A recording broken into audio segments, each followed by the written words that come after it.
One of the most important retirement decisions is determining how much money you will need. And most people want to know so they're not worrying about running out of money once they do retire or having to get a full-time or a part-time job, right? Sometimes when you can't. I mean, I've seen people who their plan is they're going to go back to work or they're going to continue working, but the reality of it is they can't because their health has deteriorated or perhaps they're disabled.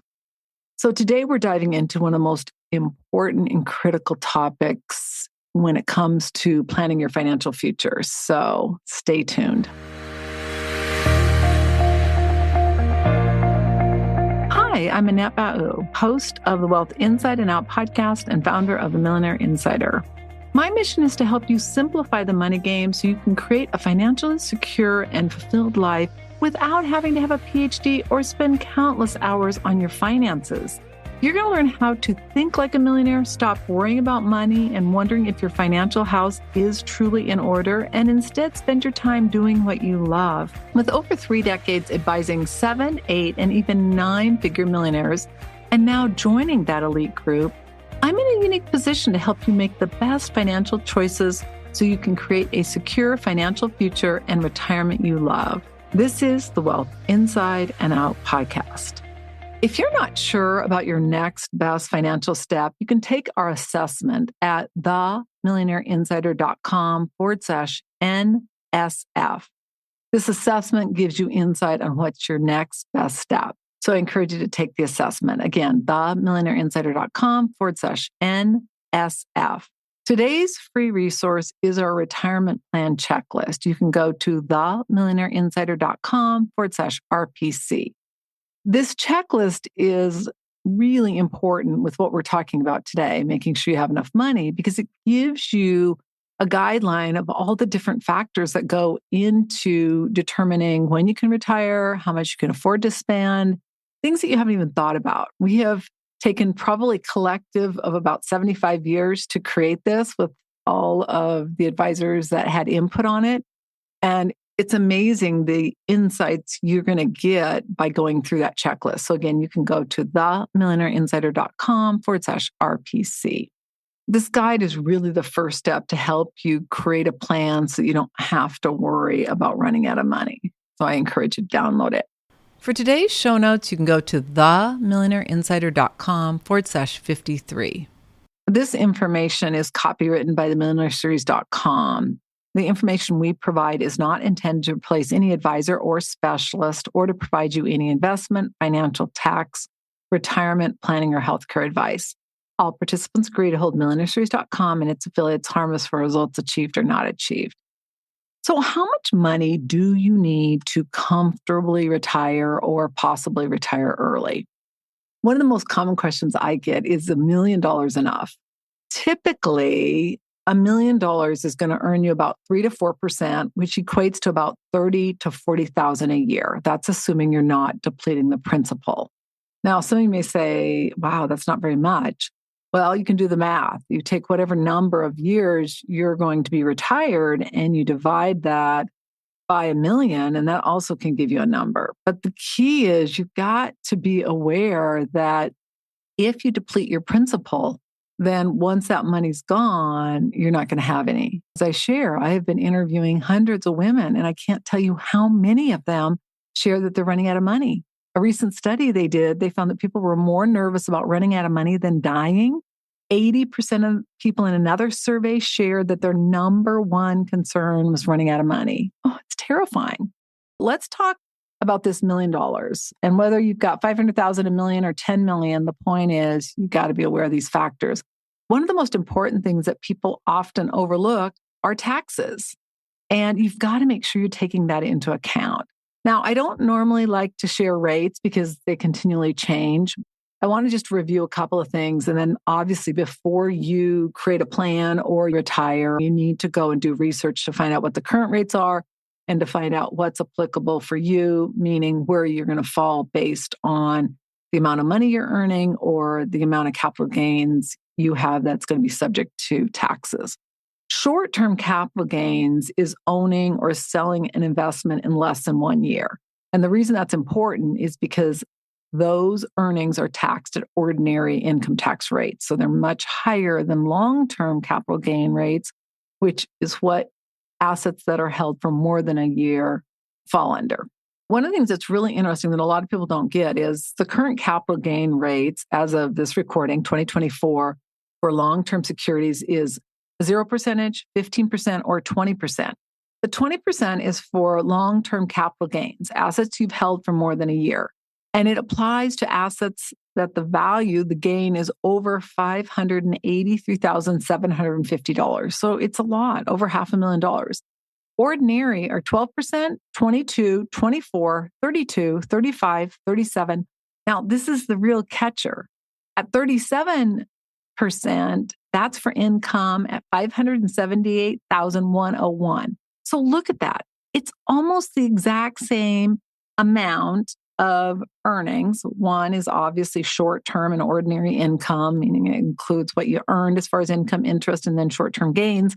It's almost the same, but look at it. It's almost double what capital gain rates are.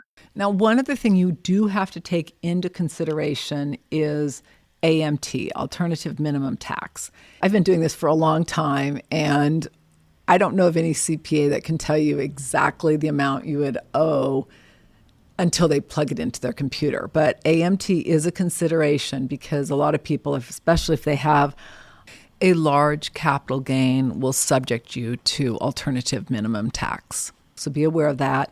And then there also can be an investment income tax. So you just have to be aware of all of it. But what I want you to understand is that currently capital gains rates are significantly lower than ordinary income. So you do need to take that into account when you are considering retiring and looking at how much net income you're going to have to spend.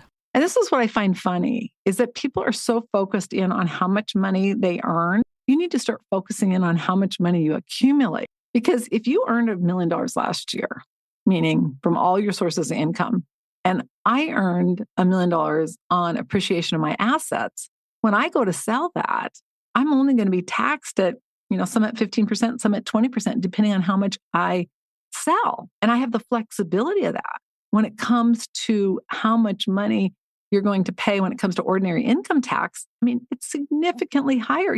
These are some of the factors that you got to take into account when you look at retiring. How much money are you going to spend? You got to look at what is your lifestyle and what is your desired lifestyle.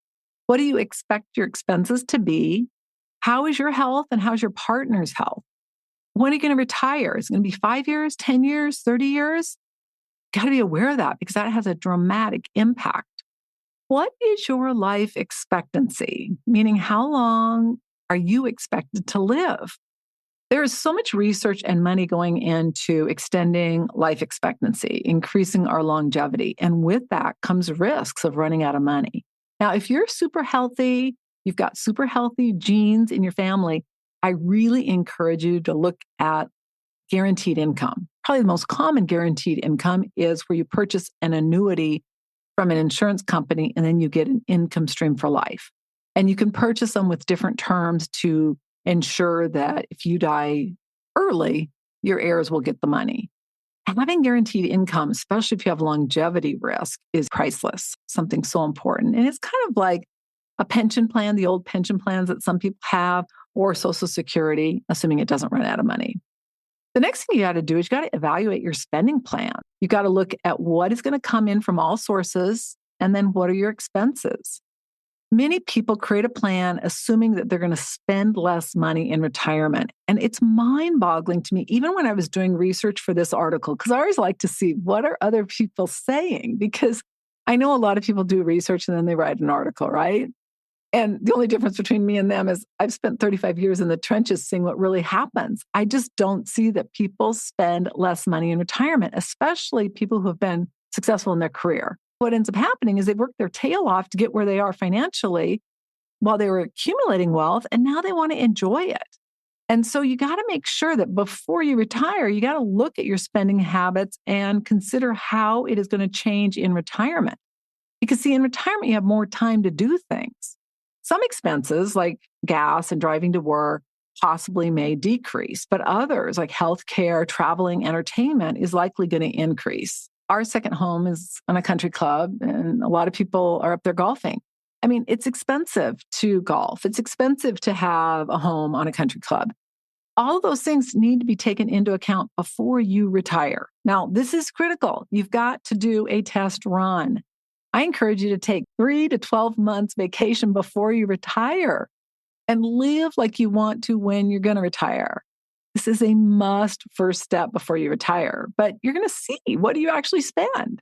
Where are you traveling to? What's it costing? Do you have some expensive hobbies you're now partaking in? Possibly you're going to downsize and move to a cheaper area. Now, you may not move if your job requires you to be somewhere, but you want to factor that in. Or perhaps you're going to move to a state with no state income tax. That could really impact those numbers we talked about. I see with women, a lot of times that's the case, not as much with men. Now, that might be stereotypical and maybe that's changing. But again, you just got to be aware of it. You want to look at how much you're actually spending. And then you've got to make sure that it is going to work, or if you need to work maybe another 5 years. Even delaying retirement 1 year can be staggering as far as the amount of money you save, the amount of money that your assets can accumulate. You just got to look at that before you pull the trigger. Number 2, how much are you going to earn on all of your investments, your retirement as well as your personal money? The first step is really to look at your current financial situation and just take an inventory of your assets. This includes your savings and investments, all of your retirement income as well as personal income. And so retirement income is like your pension, 401k, IRA, and then Social Security. How much are you going to get from Social Security? Ideally, you want to wait to take full Social Security until you can get the full benefit. And right now it's 70, but that number is probably going to increase. If you delay it and defer it and don't take it at 62, which you can right now, you get 8% on your money. So it's a no-brainer as long as you have longevity. If you've got diabetes, cancer, heart issues, anything that could potentially shorten your life, then you got to look at that and make sure that you are making the best choice. It's so important that you work with a qualified advisor who can look at your big picture. I'm giving you ideas here, but since I don't know your unique situation, it's hard for me to say you got to do this or that. But just be aware of it. You then want to understand what you can expect to earn, which we talked about. Now, Morningstar shared in one of their articles that on average, the market since 1927, which includes both the Great Depression and the Great Recession, earned 10.13% on average. So if you use that as an indicator, when the market doesn't do well, when it does, overall, it's going to do about 10%. Bonds have done about 4.94% over the same time, and treasuries 3.25. So typically, you're going to be a little diversified. You're not going to have all your eggs in one basket. As you get older, you're going to have less in stocks, more in probably fixed income. But that gives you a rule of thumb. And then, you got to look at if you do guaranteed income, you can get, and again, you got to look at your situation, but I would say 6%. Now you have to understand they're giving you part interest back and part principal. So you're not earning 6%. You're getting 6% of the total amount back, and they're guaranteeing that they're going to give that to you for the rest of your life. So that's something to factor in depending on, again, your big picture situation. Before you make any decisions, whether it's buying an annuity, buying stocks, buying bonds, anything, you've got to look at your big picture and make sure that whatever you're doing is appropriate for your situation and is going to work for you. Annual inflation has averaged 3% over that period. Vanguard shared that a mix of 60% stocks and 40% bonds has returned an average of 8.8% yearly since 1926. You can see the numbers and you can get an idea of how much you have now in this scenario. If you said I had $1 million, you have $1 million, you're earning 10%, that's $100,000 a year. Now, granted, you're going to have to pay taxes on it, or if it's 8.8%, it'll be what, 88,000. So again, you got to do the numbers. If you have questions and you're going, oh my gosh, my head's spinning, or I got to make sure I've got this down, you can go to themillionaireinsider.com/support-request. And that's just where you can request support if you have a question. So again, themillionaireinsider.com/support-request. request. I understand that I talk about a lot of technical topics, and I know a lot of you listen because you want to make sure you're making the best choice and you don't want to worry about running out of money. Sometimes it can be a little overwhelming, but these numbers are so important and looking at your big picture is critical. So again, that's a free resource. The third thing is, how long are you going to live? We touched this briefly. You got to look at longevity and healthcare costs. And you've got to know how long you think you're going to live based on your health, based on your genetics. And you got to consider inflation, because as inflation increases, as time goes by, a lot of times, even if it's not high like it has been over the last year, it still is going to increase. And you got to factor that in, because a dollar is not going to be worth tomorrow what it was worth today. Now, one of the things I can say in my 35 years of advising a lot of very wealthy people, I have never had anyone share that they wish they had less money in retirement. There are people that do have too much money in retirement, but very few people think they do. The other thing that is a given is that healthcare costs continue to rise, and there's really no end in sight. You got to factor in insurance premiums, deductibles, and then also long-term care. Funding long-term care is so important, and I encourage you to consider purchasing a long-term care policy if it makes sense. If you can't self-insure or you can't afford to, again, you can go to themillionaireinsider.com/support-request if you have specific questions on that. Having some type of insurance can help. Now, you've got to consider how much coverage you're going to have, really how much you're going to need, how much you can afford, the type of policy. There's traditional and then there's hybrid. What you got to be aware of is being able to pay that premium, because on traditional policies, boy, we have just seen them every single year increase. And in a recent one that I placed, right there, they made the client sign saying, can you afford this if it increases like exponentially? I mean, it was just unbelievable, but because they're probably factoring in that it's gonna. Most traditional policies become a lot more expensive as you get older.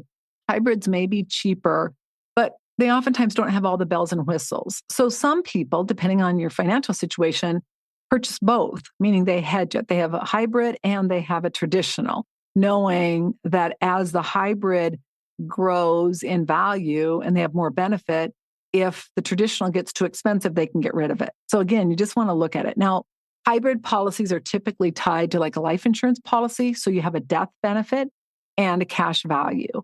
And what's nice about that is if you don't use it for long-term care, either your heirs are going to get it or you can use the cash value. Traditional plans, on the other hand, is like a use it or lose it. They don't have any cash value and they don't have any death benefits. So if you don't use the money for long-term care, you don't get anything back. Always, always consult with a qualified specialist before purchasing a policy. 4, you want to confirm reality. How much can you actually afford to spend, and when can you actually afford to retire? This is where I strongly encourage you to seek professional advice from a registered investment advisor, somebody who is licensed to provide financial planning and investment advice.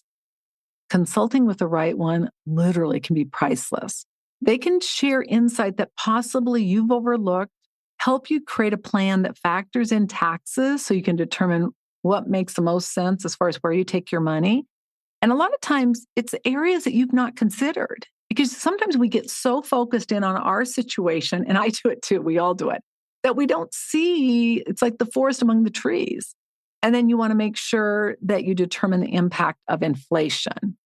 You also want to be flexible and adjust your plan. You know, a financial plan is not stagnant. It evolves as you evolve. You got to look at different situations as they occur, life circumstances, economic conditions, personal goals, tax law changes, all of the above.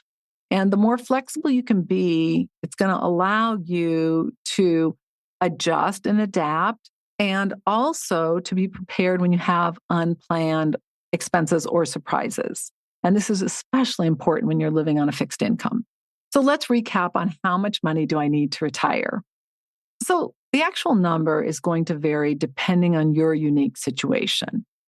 A few factors that you got to know is how much money you're going to spend, how much money you're going to earn from all sources, a guesstimate of how long you're going to live. Now, I understand there's no guarantee. That said, there's a lot of indicators that can tell you, and even a lot of genetic testing. If you've got longevity in your genes, then consider guaranteed income. I love guaranteed income, and I find most women do. It's just godsend. I just love knowing how much money I've got every month, and I'm not worried about, like, do I have enough money to pay my expenses?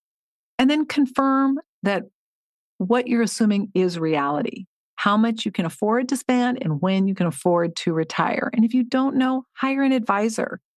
Don't retire until you are sure of this. Either you've done the research and you feel completely certain, or you've hired an advisor that can help you.